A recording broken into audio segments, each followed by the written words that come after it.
नमस्कार, राज की बात में आपका स्वागत है। प्रधानमंत्री नरेंद्र मोदी और गृह मंत्री अमित शाह, ये दोनों की जोड़ी है और इन दोनों की नजर जिसके ऊपर पड़ती है, अगर बुरी नजर पड़ गई तो वो राजनीति से आउट होगा।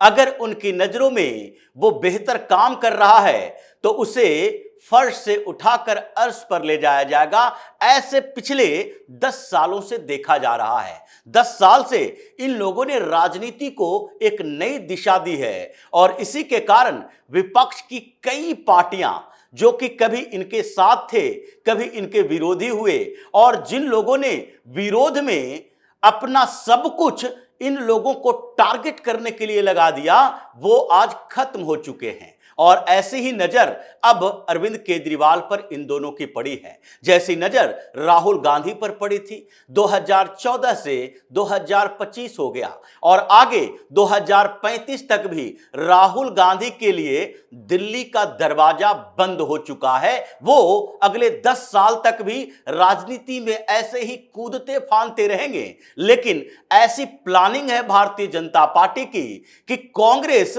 सत्ता में नहीं आएगी। अभी अगले 15 सालों तक भी भारतीय जनता पार्टी को कोई हिला नहीं सकता और उसके आगे भी अगले 40 सालों तक हिंदुस्तान की राजनीति के केंद्र में भारतीय जनता पार्टी रहेगी, जैसा कि पिछले 40-50 साल तक राजनीति के केंद्र में कांग्रेस रही। लेकिन इस बीच जो कुछ और पार्टियां थी, चाहे अकाली दल की ही बात करें, 1 to 1 फाइट किया, भारतीय जनता पार्टी से अलग हुई, आज छटपटा रही है अपनी राजनीतिक जमीन तैयार करने के लिए।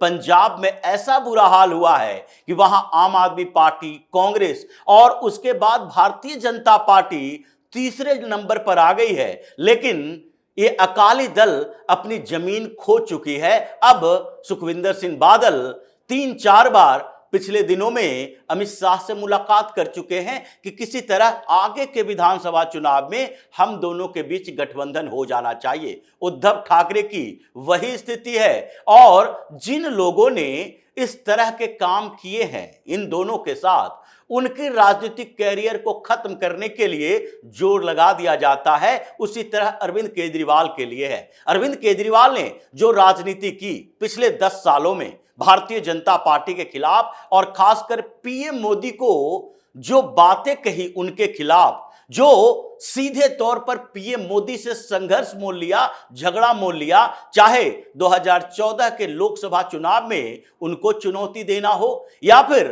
बनारस के बाद जब आगे पीएम बन चुके थे नरेंद्र मोदी, तो उसके बाद उनकी डिग्री से लेकर उनके परिवार तक के बारे में बताना और फिर गुजरात जाकर उन्हें बदनाम करने की कोशिश करना, यह अरविंद केजरीवाल की बड़ी भूल थी। इसलिए अब केजरीवाल की वापसी 20 साल तक तो संभव नहीं है। उस समय तक अगर अरविंद केजरीवाल राजनीति में जिंदा रह गया तो वो अलग बात है, क्योंकि जो एक्शन प्लान दिल्ली के लिए पीएम मोदी और अमित शाह ने बनाया है और जो एक्शन प्लान आगे के लिए पंजाब में बनाया है, अरविंद केजरीवाल की राजनीति तो अब खत्म होने वाली है। दिल्ली में देखिए जिस तरह केजरीवाल 2013, 2015, 2020 का चुनाव लड़ा।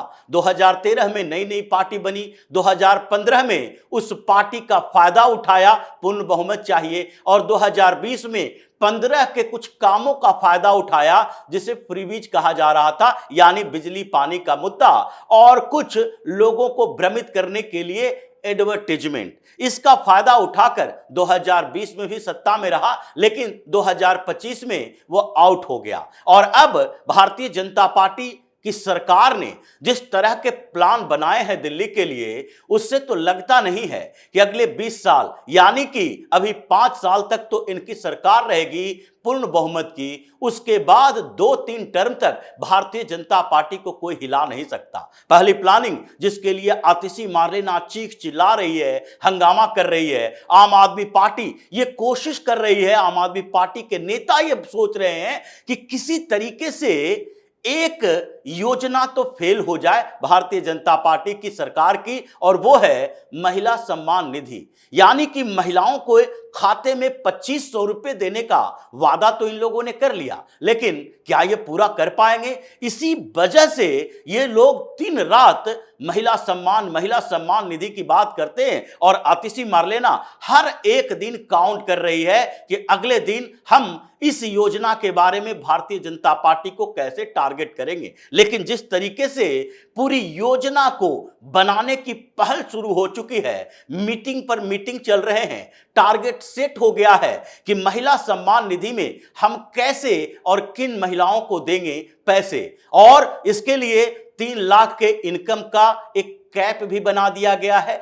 कि जिसकी फैमिली इनकम अगर 3 लाख तक है तो उसे 3 लाख से ऊपर वाले को पैसे नहीं दिए जा सकते, उससे कम इनकम होना चाहिए। 25,000 रुपया महीना अगर किसी फैमिली की इनकम है तो उनके महिलाओं को ये नहीं मिलेगा। लेकिन इसके बाद भी बड़ी चुनौतियां थी और उन चुनौतियों के लिए अलग अलग डिपार्टमेंट के साथ कंसल्ट किया जा रहा है, पोर्टल लॉन्च होने हैं और एक जो इलेक्शन कमीशन के साथ कोऑर्डिनेशन हुआ है उसमें महिलाओं की संख्या यहां देखी जा रही है, क्योंकि यह योजना 18 से 60 साल तक के लिए है। तो 18 साल से ऊपर के जितनी महिलाएं हैं और उम्र के हिसाब से वोटर लिस्ट में जो उन्होंने उम्र दिया है उसके बाद ये आसान हो जाएगा कि कितनी महिलाएं यहां पर इस स्कीम में आने के लायक है। जैसा कि 71 लाख महिलाओं की बात हो रही है कि 71 लाख महिलाएं यहां वोट देती है, यानी कि उसमें से वोट कास्ट कितने होते हैं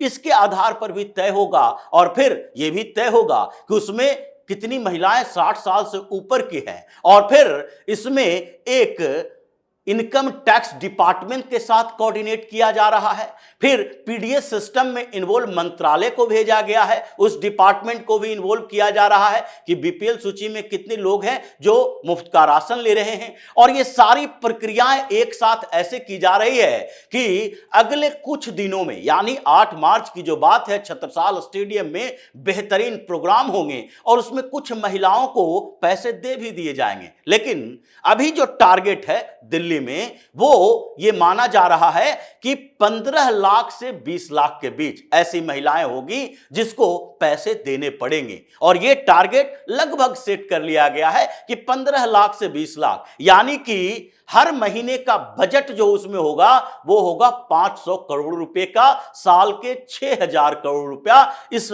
सम्मान निधि के लिए देना पड़ेगा।